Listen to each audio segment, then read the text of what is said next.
I am thrilled to introduce Mark Patterson, who is the Executive Director of eLife. He was also one of the founders of OASPA, the Open Access Scholarly Publishers Association, as well as I4OC. He will be talking today with us about what the Initiative for Open Citations, I4OC, has achieved and what they aim to do in the coming year.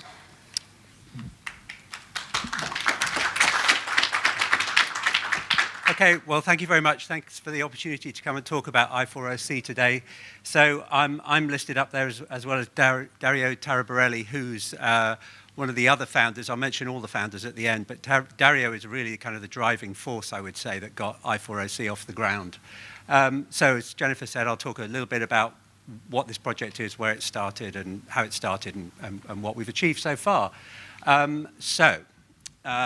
Just to be clear what data we're talking about the reference list data at the end of every article. Much of that data is the data that many of us deposit with Crossref. Right now, what that data describes is a relationship between two papers. So paper A cites paper B. That's a really important relationship because it tells you something about the way in which paper A builds on prior research, or the way that that research is somehow relevant to the work that's being reported in paper A. And it turns out that there are over 1 billion such relationships available even now within Crossref. And so there's a huge amount of data that's there. It's not fully open yet. But I was just reflecting about that number, 1 billion. If you think about the human genome is 3 billion letters, A, C, G, or T, that's the sequence of those letters. That's enough information to encode a human being. So we have 1 billion of these relationships already described. So, there's a huge richness of information captured there. So the Initiative for Open Citations is exactly what it sounds like. It's an effort to try and put that reference data into the public domain.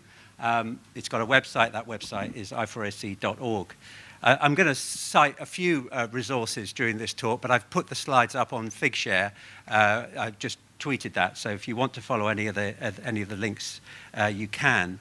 So how did it get started? So it really got started just over a year ago when Dario gave a talk at the Conference for Open Access Scholarly Publishing, COASP. And he pointed out something which many of us are aware of, but he did it very well, which is that there's all of this data that publishers are depositing in Crossref. So most of us do that already, but the default state for that data, as we heard this morning, is that it is not open, unlike the rest of the metadata. So the information is not open by default. So we, sort of a motley group of us, got together after that talk and decided, well, let's set ourselves a challenge. Let's see if we can persuade a group of influential big publishers to release this data into the public domain.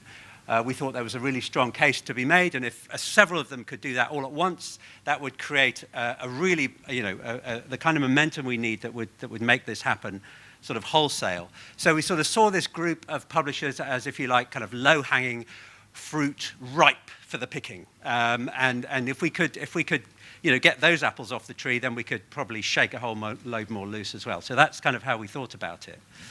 And then how we made the case was, first and foremost, if you're already depositing data, this reference data in Crossref, then it is as easy as sending an email to support@crossref.org requesting that the data be made public, and it will happen, no matter how much data you've got, within 24 or 48 hours, typically. So it's dead easy. The publishers who do this stand to benefit. Everyone stands to benefit, but publishers stand to benefit because potentially with the release of this data into the public domain, that will improve the discoverability of content and therefore drive use and potentially citations of that content as well. And then this goal, this kind of larger goal of making, creating an entire comprehensive map of scholarship is only possible if we pool data. That's the only way it can be achieved. I should say, of course, that a lot of publishers already, they don't just deposit this data in Crossref, they also give it away to Elsevier for Scopus and to Clarivate for the Web of Science. Fantastic resources, really valuable lots of value is added to that data, but the data itself is behind closed doors. So it's kind of an illustration of the power of it, but if you're giving it away in that way, why not just make it public? That was kind of the way that we made the case. And then so we started this about November last year, something like that. We talked to various publishers, and as soon as we sort of agreed that, we would make a big announcement in April earlier this year. That's kind of the deadline that we set.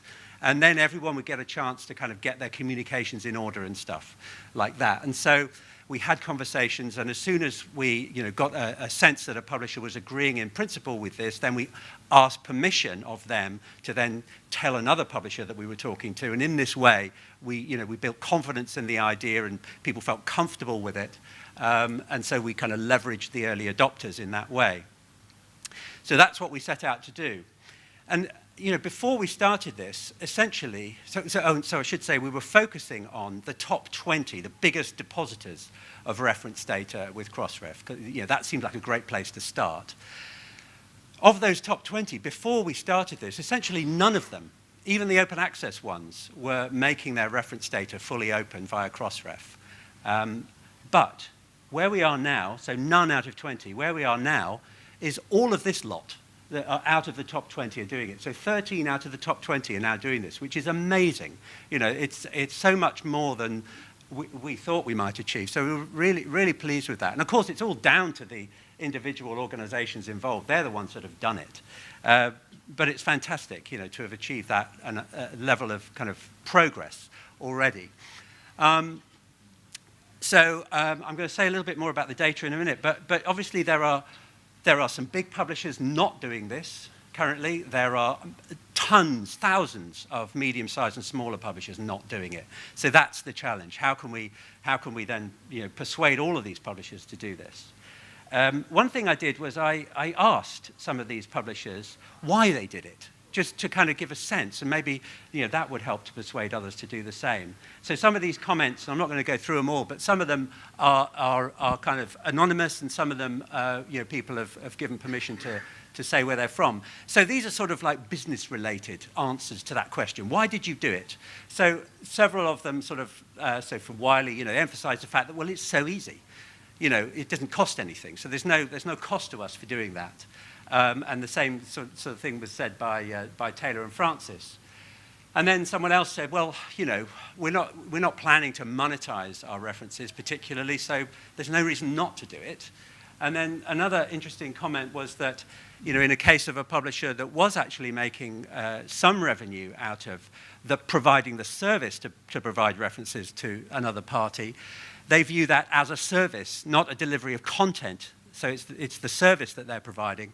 And so they didn't feel that there was any commercial downside to doing this either.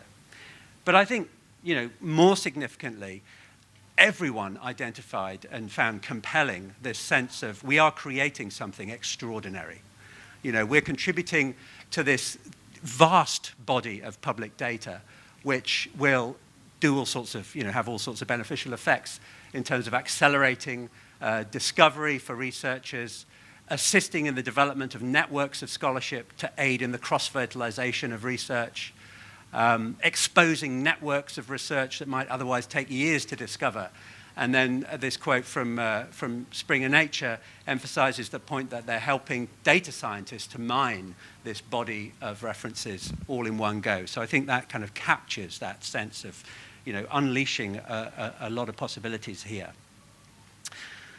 So in addition to the publishers, we also recruited a bunch of stakeholders involved in all kind of walks of scholarly communication to help with the initiative, to reach out to publishers that they were in contact with, for example, and make the case. So that's really helped as well. But there's still some way to go. Now, I want to talk a little bit about the data itself, and using the analogy of a jigsaw puzzle, a 1,000-piece jigsaw puzzle. When we started this project, 1% of the data, that's it, 1% was in the public domain. And it's important to say that, that was because certain publishers had made the effort to make this public. So the Royal Society, Rockefeller University Press have been doing this for years. But they're quite small, and in aggregate, 10 pieces of that jigsaw puzzle were in the public domain. So that's, you can't do a lot with 10 pieces of a 1,000-piece jigsaw puzzle.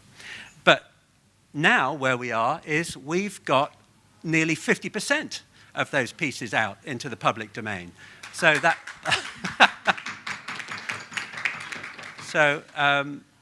So what does that mean? We can start to do things with that. We can start to build a picture of how the relationships between this data. And of course, ultimately, we want to get the full picture. So, you know, and it's going to look a lot more complicated than the London Underground.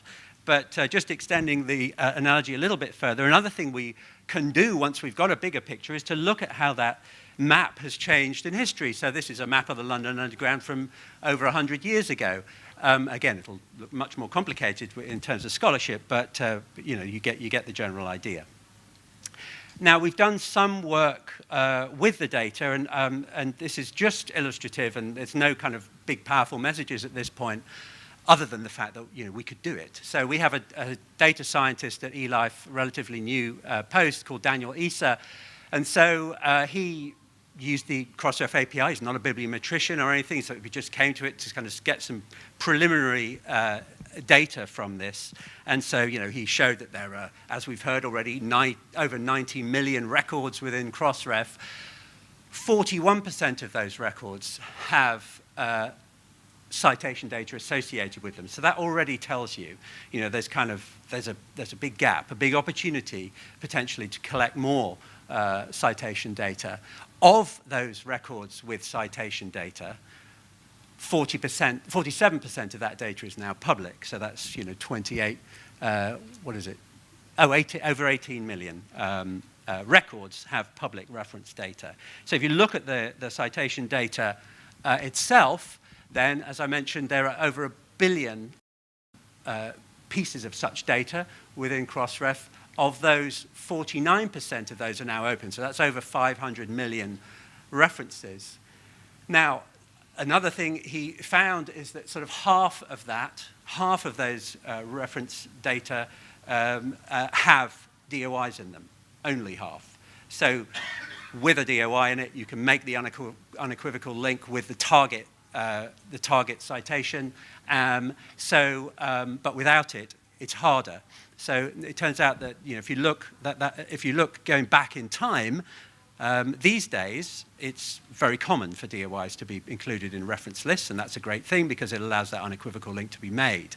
But if you go back further in time, then you see that that's much less common. So, you know, that's just an observation.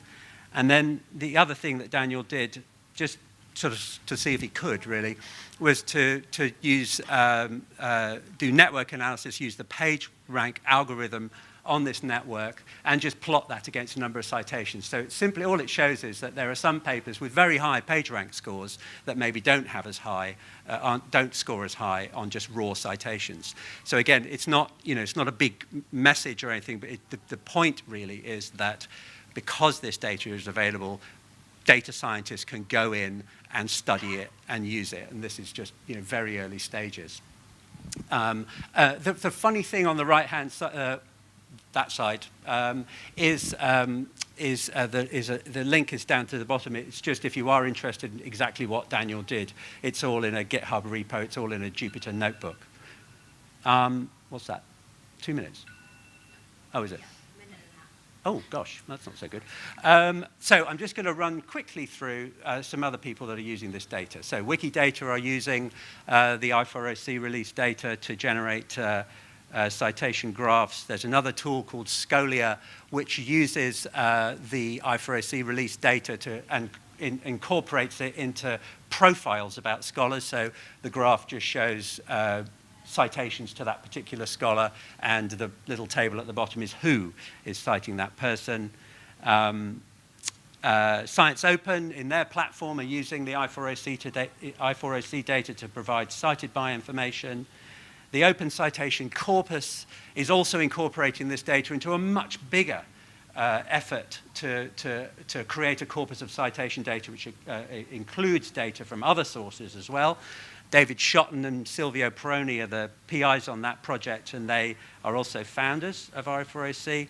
And then the most spectacular example so far using I4OC data is from Ludo Waltman and his colleagues in Leiden, who have looked at the data in total and created a map, of scholarship in that way. And it's very similar in characteristics to maps that have been previously generated using the proprietary data from Scopus or Web of Science. But the point is that now anybody can do this. And it's really exciting, I think. So the last question is, are you for open citations? I hope you are. Crossref there's a kind of a report that's available via Crossref, which you can use to figure out whether a particular publisher is making their references open in this way. So, if you are a publisher, then I urge you to make this data public.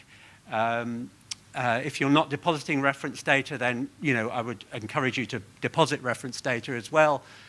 That's the email, again, that you need to contact if you want to make that data public. And then lastly is just a thank you slide to thank the other founders of I4OC, the various organizations and the various people from those organizations, the stakeholders, but of course, first and foremost, the publishers, because they're the ones that have helped us get from 1% to 47. So that's it. Thank you very much.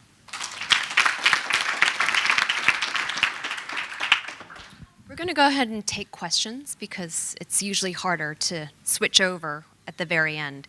Are there any questions? Yes, please, sir. I'm sorry, we only have one microphone. Okay. Maybe this is a second question, but if you want to link authors to the citation data, isn't there a problem with name disaggregation? Is it a problem with? Author disaggregation. Well, ORCID will help. I mean, so. It may not be correct. Well, right, but okay. So yes, yes. We would love to see more use of ORCID. That will definitely help that. But what this does do unequivocally is link one output to another output. So it doesn't solve all problems, but it's a big step in a good direction.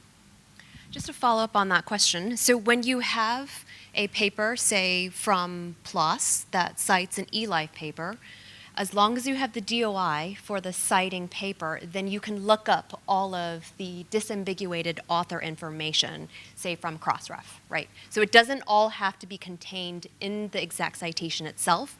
There are lookup mechanisms that will help support disambiguation. But for Chinese authors, that be a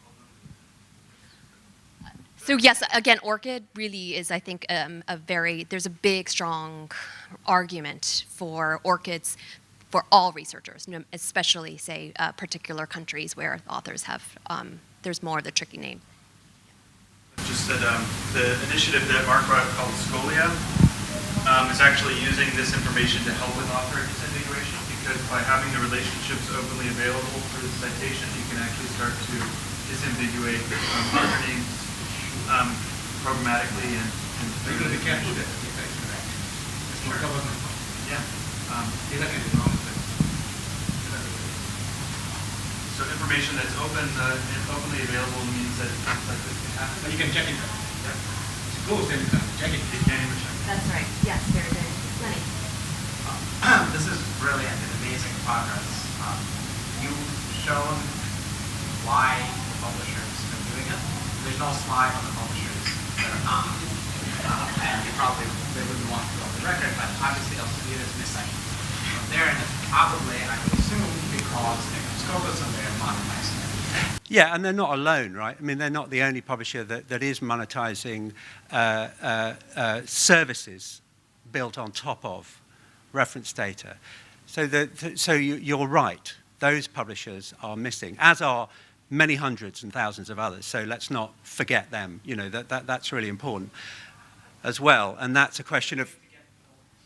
The other publishers who are monetizing. So. Well, they should answer that question, but no. I mean, the way I've been thinking about this is that what we're talking about is reference data, right? We're just talking about the raw data. Services like Scopus and whatever the other services, similar subject-based services, have added huge amounts of value to that data. So, in my opinion, They should be confident enough in the value that they're adding to that data that they will continue to be able to make money from those services, regardless of whether the raw reference data is available or not. So that's a way of mitigating that risk that those publishers might feel.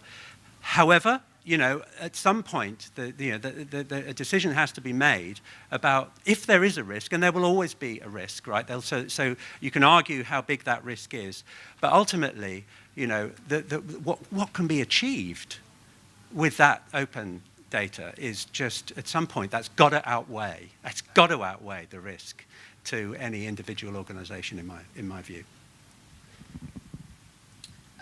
Any other questions? Well, Mark will be here for the remainder of the conference. Please do feel free to approach him and entertain him more with your thoughts and ideas, as well as suggestions for how to, say, reach out to even more publishers that haven't been added to the coalition. All right, let me key up for Nicholas. Hold on 1 second.